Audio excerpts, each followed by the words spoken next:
అధికారంలోకి వచ్చిన తర్వాత వాళ్ళు చేస్తున్నది ఏంటంటే ఈ రాజ్యాంగబద్ధమైన చట్ట సవరణ అంటే చట్టాలకు సంబంధించినటువంటి అంటే ఇన్స్టిట్యూషన్స్ ఉంటాయి. ఇప్పుడు మీకు అందరూ కూడా తెలుసు, పార్లమెంట్ నెంబర్ 1, తర్వాత దాని తర్వాత సుప్రీంకోర్టు, తర్వాత ఎలక్షన్ కమిషన్, తర్వాత రిజర్వ్ బ్యాంక్ ఆఫ్ ఇండియా, తర్వాత రకరకాల ఏజెన్సీస్ మనకి ఈడీ కావచ్చు, సిబిఐ కావచ్చు, అది ఇండిపెండెంట్ ఆర్గనైజేషన్స్ ఉంటాయి. అన్ని కూడా కేంద్ర ప్రభుత్వం పరిమితుల్లోనే పనిచేస్తే పార్లమెంట్ పరిమితులు. వాళ్ళు ఏం చేస్తున్నారో వచ్చిన తర్వాత ప్రజాస్వామ్యాన్ని కూలి చేస్తూ అది రాజ్యాంగబద్ధమైనటువంటి అంటే కాన్స్టిట్యూషనల్ బాడీస్ ఉంటాయి, అన్నింటి కూడా ఇంప్లిమెంట్ చేస్తా ఉన్నారు. చివరకు సుప్రీంకోర్టు జడ్జెస్ కానీ, మరి ఎలక్షన్ కమిషన్ ఆఫ్ ఇండియా కానీ, రిజర్వ్ బ్యాంక్ ఆఫ్ ఇండియా కూడా ఇవన్నీ కూడా ఇంప్లిమెంట్ చేసే పరిస్థితి వాళ్ళు ఎదిగింది. ఇక్కడ ఏదైతే ప్రజాస్వామ్యము కాపాడబడతలేదు, మన రాహుల్ గాంధీ గారు రోజు చెప్పేది రాజ్యాంగబద్ధమైన ఇన్స్టిట్యూషన్స్ అన్ని కూడా కైవసం చేసుకుంటా ఉన్నారు, మరి రాజ్యాంగాన్ని కూలి చేస్తా ఉన్నారు. చివరకు ఒకవేళ 400 సీట్లు వస్తే పార్లమెంట్ లో రాజ్యాంగాన్ని మార్చేద్దామని చూస్తుందని చెప్పి రాహుల్ గాంధీ గారు కాంగ్రెస్ పార్టీ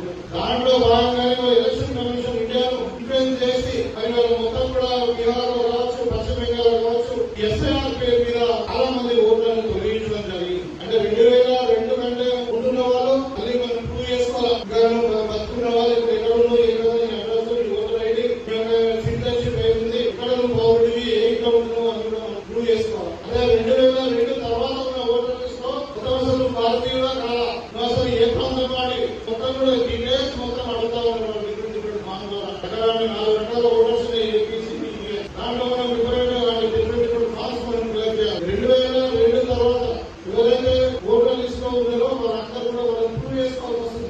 నాకు ఆల్రెడీ ఓటు ఉన్నది, ఓటు తీసేయాలి